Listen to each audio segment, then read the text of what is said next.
Olá, Infantil 5, tudo bem? Hoje eu trouxe a leitura do livro Os Pingos e a Chuva, de Mary França. Vamos lá?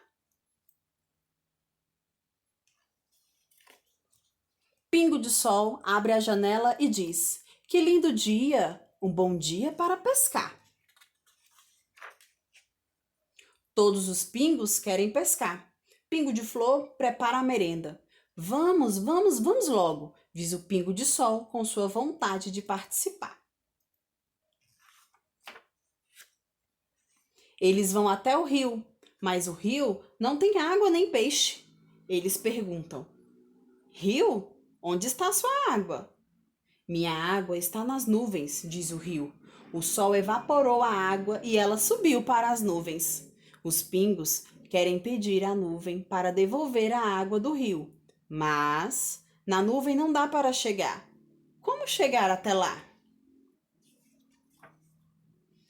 De Um pingo diz: o jeito é voar.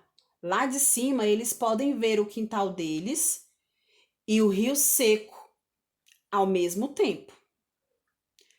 Eles voam, voam até a nuvem. Pingo de lua fala: Nuvem, por favor, devolva a água do rio. O rio não tem água nem peixe, fala o pingo de ouro. Queremos pescar, diz o pingo de mar. A nuvem diz: Não posso, sou muito pequena, preciso ainda engordar. Pingo de mar logo diz: O jeito é pedir ao vento para duas nuvens juntar. Duas nuvens se juntam, ficam uma só, bem grande e bem gorda. E logo, logo chove. Fica tudo mais colorido, ficam todos mais felizes. E os pingos finalmente podem pescar. E Vitória, Vitória, acabou a história.